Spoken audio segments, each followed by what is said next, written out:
Bem-vindo a mais um Entre Nós. Hoje temos connosco Carlos Costa, músico dos Corvos.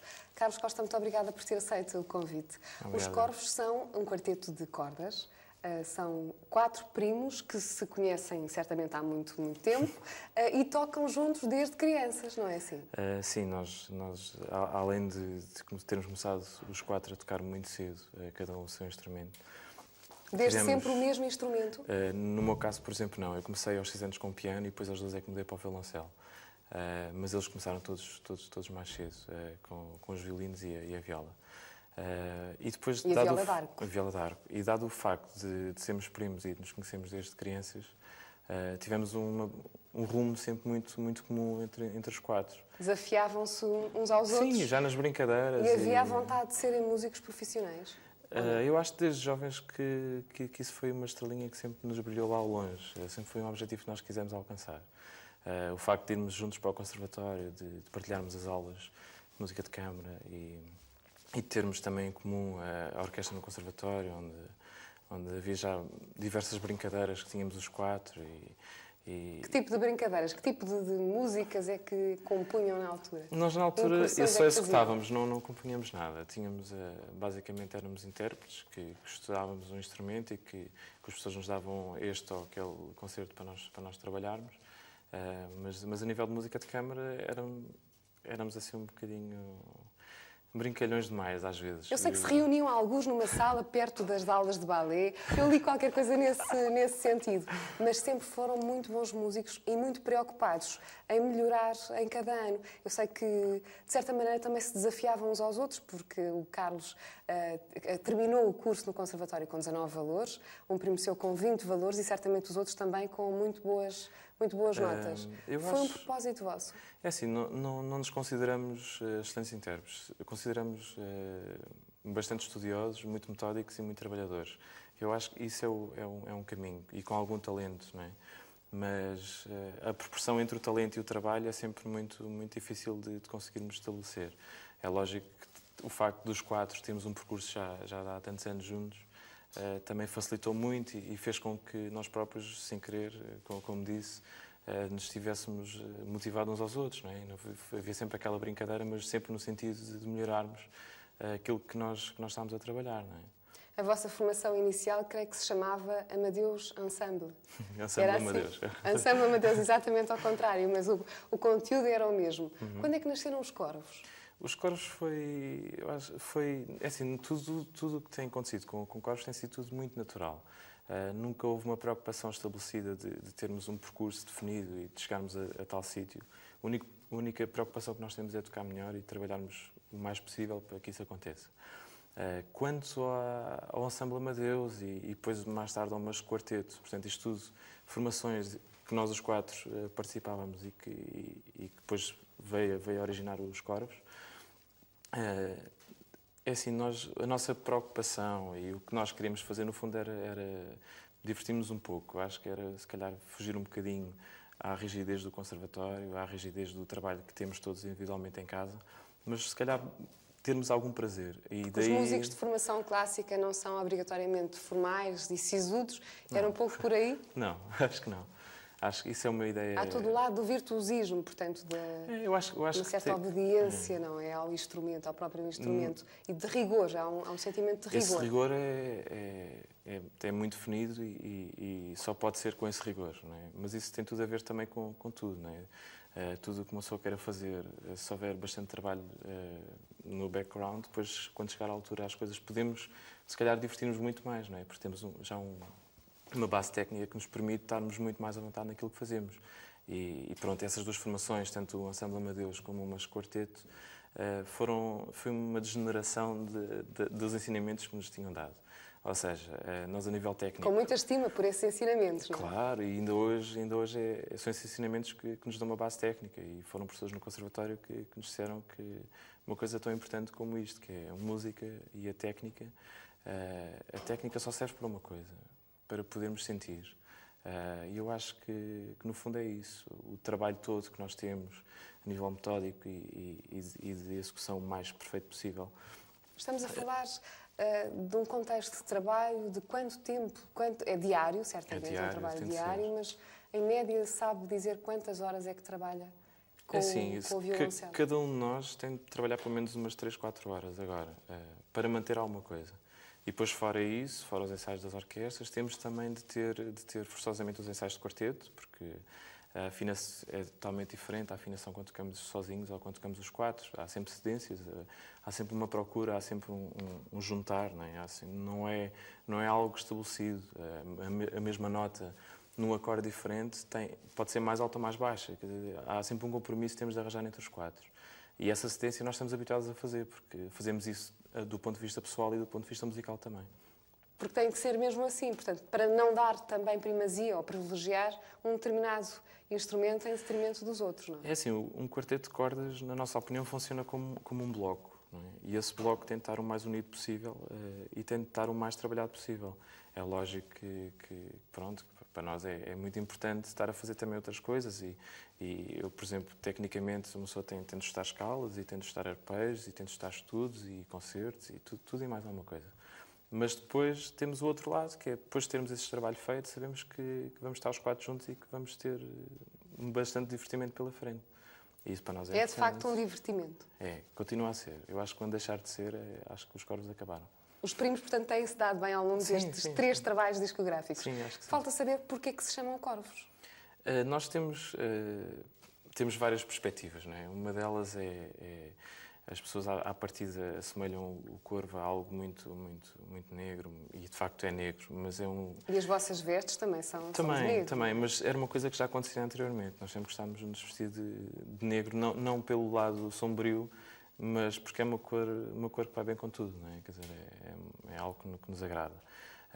E tem bastante a ver também com, quer dizer, o corvo bicho, o corvo animal, não é nada de especial, quer dizer, no fundo, até a nível mítico, é o animal que transporta as almas do mundo dos vivos para o mundo dos mortos, não é?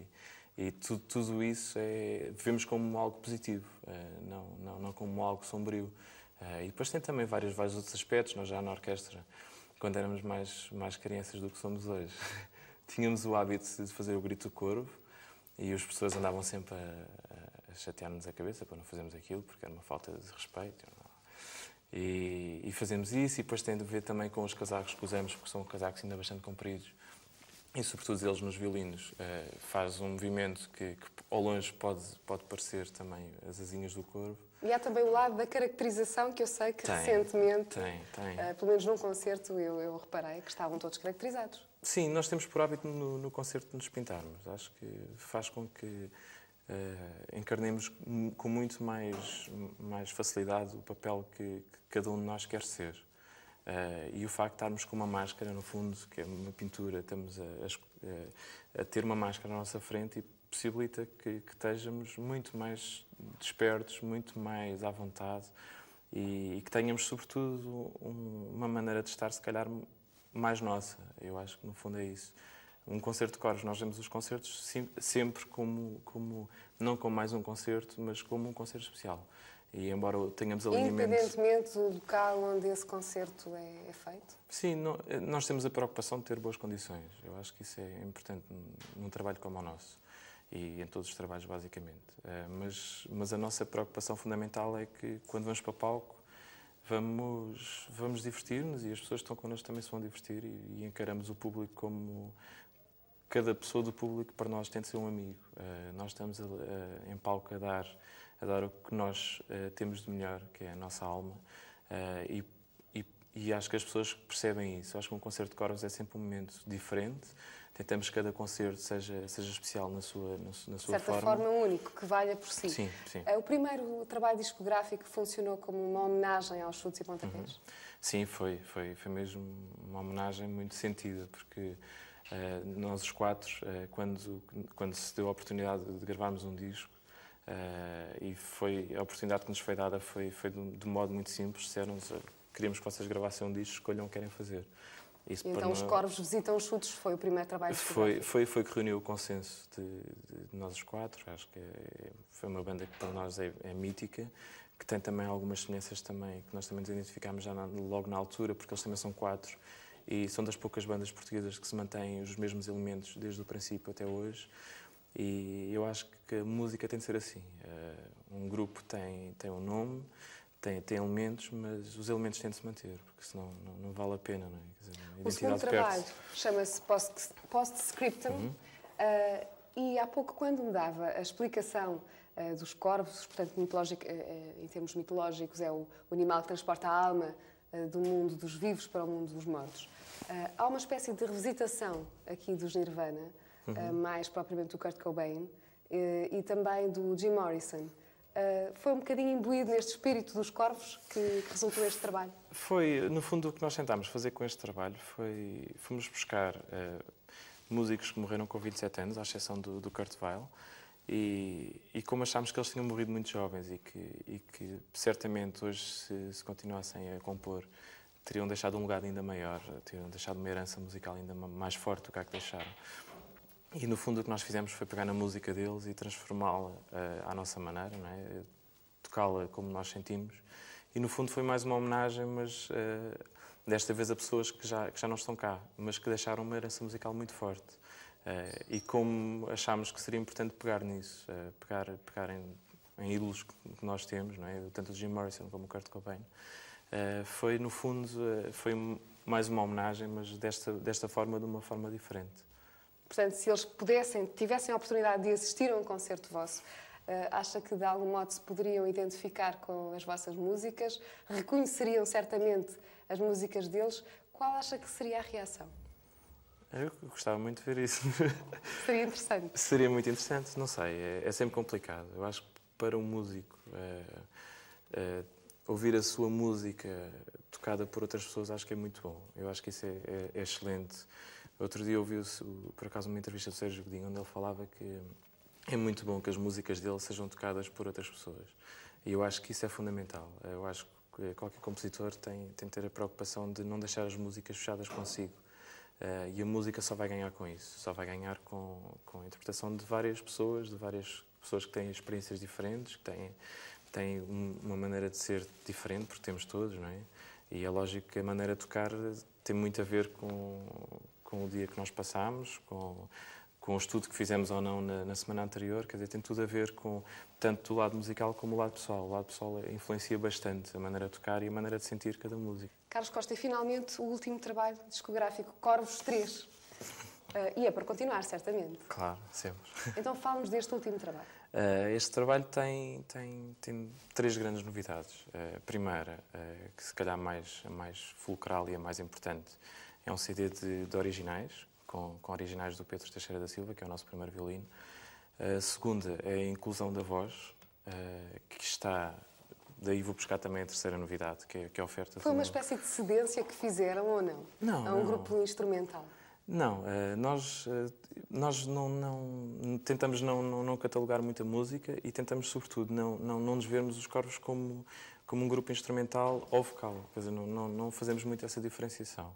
E achamos, sobretudo, que o facto de não termos a voz, temos a possibilidade de não estar pura e simplesmente a acompanhar, mas estarmos a fazer muito mais melodias e às tantas o som fica muito mais cheio, muito mais concentrado e muito mais condensado.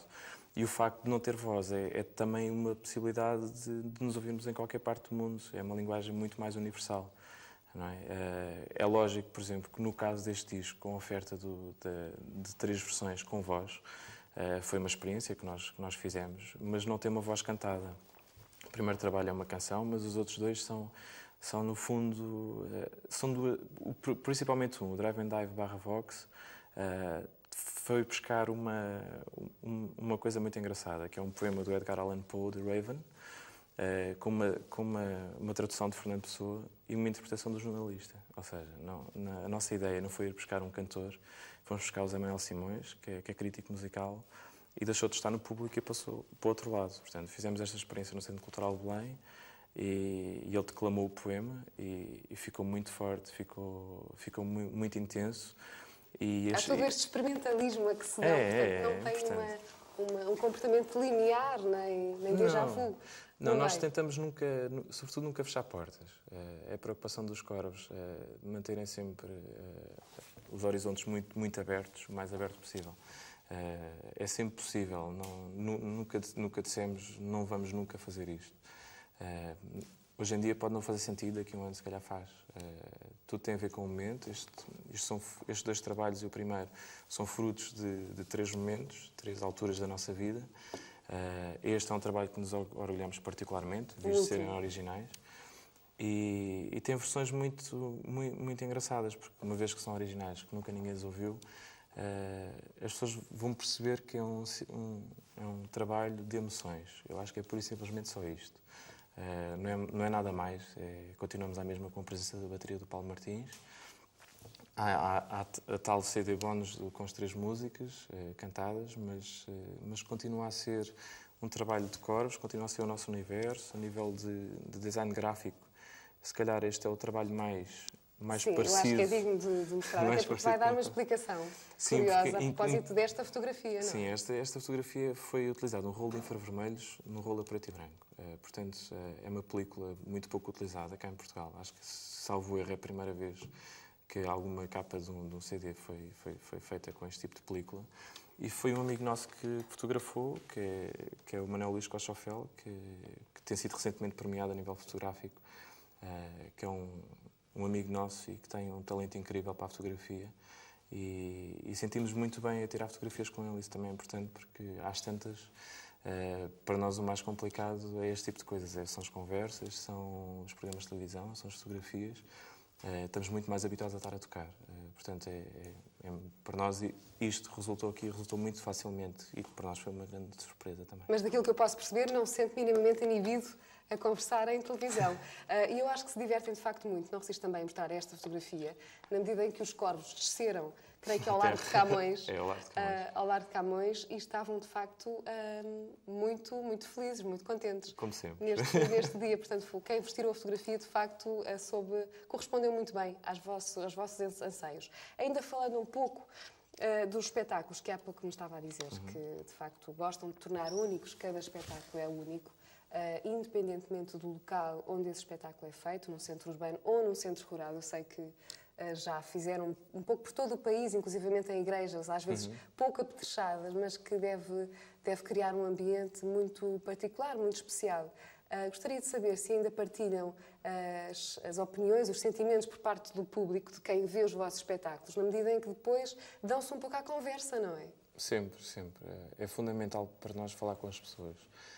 Achamos que a nível de grau de importância há um grau igual entre a pessoa que está no palco e a pessoa que está no público. Tentamos que seja uma massa concentrada e onde não haja nenhum ingrediente que sobrevalorize o outro. Temos por hábito, no final dos concertos, falar com todas as pessoas que quiserem falar connosco. É importante a opinião das pessoas. É importante a opinião das pessoas depois do concerto. E é importante conhecermos as pessoas. Eu acho que a função do músico é transmitir emoções às pessoas e emocionar-se também, não é? Mas o facto de estar em transmitir emoções às pessoas, estamos no fundo a dar-nos a conhecer também. Carlos Costa, e também surpreender as pessoas? Sempre. Eu acho que é fundamental. As pessoas estão muito habituadas aos mesmos horários. O horário de ir para o trabalho, o horário de vir para casa, o trânsito que apanham, o empurrão que apanham no metro. Isto é uma lufada de ar fresco. Eu acho que tudo isso faz com que se calhar à noite possam relaxar um bocadinho e ouvir se calhar algo diferente. E deixarem-se transportar para outra dimensão. Acho que sim. Carlos Costa, muito obrigada e felicidades para os corpos. Obrigado. Chega assim ao fim mais um programa Entre Nós, hoje com a presença de Carlos Costa, músico dos Corvos.